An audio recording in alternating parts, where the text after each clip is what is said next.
Okay, so in this video, we're going to talk about altered states of consciousness. Here we look at meditation, hypnosis, and psychotic drugs as three different forms of altered states of consciousness. So, first talking about meditation, meditation of any kind, there's several types of meditation, but meditation of any kind is a form of narrowing of your attention to a specific stimulus over and over again. And so, for example, in some cultures, people focus on an external object. It can be a lamp, or candle, or an idol, or a picture of somebody. In other cultures, you see a repetition of kind of a mantra. For example, it's called the transcendental meditation, where you repeat, your focus is on the sounds you produce, and you repeat a specific sound over and over again.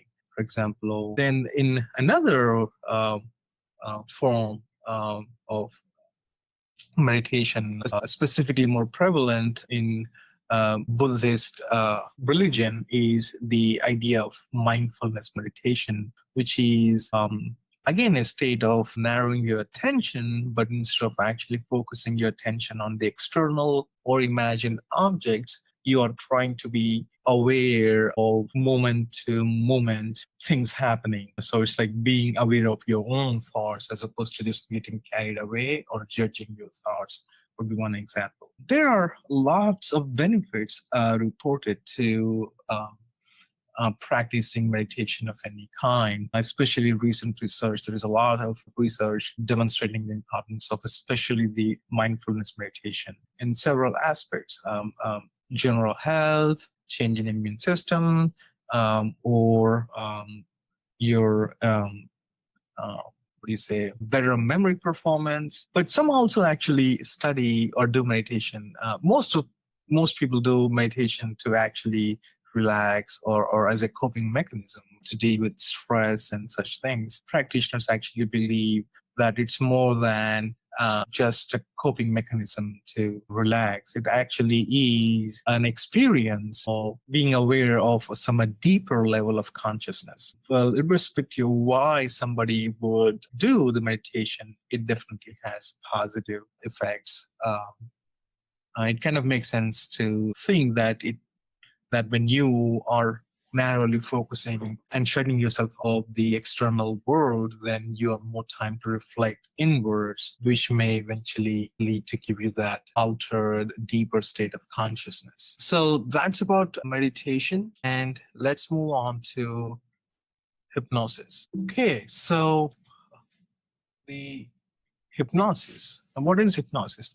There are debates about whether it's a form or stage of sleep to whether it's actually a state of consciousness, which is an altered state of consciousness. Well, for now, we're just going to assume it as an altered state of consciousness and define it in that fashion. In that sense, hypnosis is a form of focused attention, similar to meditation. In addition to that, there is a deeper state of relaxation, again, this similar to meditation.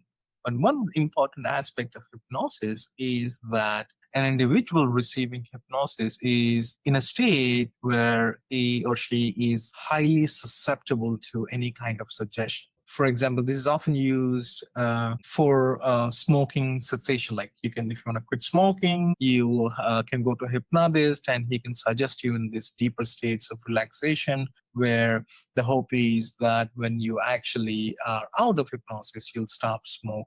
So the question here is like, how can a person control somebody else? Now, before we talk about the how part, there are different things people seeking hypnosis, and they have specific reasons why they seek hypnosis. For example, some people want to experience their childhood, re-experience their childhood, or watch their childhood experiences that they are not consciously aware of at a given point. In that case, the hypnotist would actually suggest the person to actually think back through age and imagine themselves to be children and re-experience or re-watch the experience of being a kid. We call that hypnotic age regression. And sometimes people also go to hypnotists to help them with pain in any parts of the body, and then there are no specific causes underlying this pain, and we call that hypnotic analgesia or analgesia. Now, sometimes people go to hypnotist, or hypnotist may have the hypnotism may have these other effects on individuals of experiencing a reality that is not real, so distortion, distorted reality or feeling. We call that hallucinations. So, positive hallucination or negative hallucination, depending on what you would perceive. Positive hallucination is you perceive something that isn't there. Negative hallucination is you do not perceive something that's actually there. Now, another kind of experience that people often go through in these hypnotic sessions is post-hypnotic amnesia, where they don't remember the suggestions that were given to them or what happened during the hypnosis. We call that hypnotic amnesia. There's another thing called post-hypnotic suggestion, where individuals will be informed or suggested during the session to act in a specific way later on. For instance, a person may be suggested to actually behave in a specific way. For example, let's say smile every time they hear a knock, kind of, as an example. And they don't remember receiving these instructions, or they don't believe that actually they are doing that. That's called post-hypnotic suggestion. Now, coming to the how part, what is going on here? There are different theories of hypnosis. One view on one side of the extreme is that there is nothing special about hypnosis, or there is no deepened state or altered state of consciousness. It's merely an individual who is assuming the role of a subject and trying to please or work in accordance with whatever the information is given to them by the hypnotist. That's one explanation or theory for hypnosis and how it works. And we call that the role-playing model. So you're just role-playing as a good subject to the instructions given by a model. Another, in this case, you assume the role of a hypnotic subject. Hypnosis as a trance state, a deeper stage of consciousness with heightened or increased susceptibility. So again, there's a debate, and there isn't a lot of research to actually support or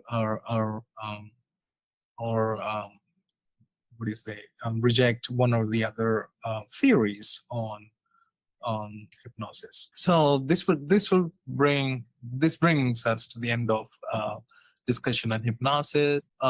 You can also get to, and some people do actually try to experience the altered states of consciousness by taking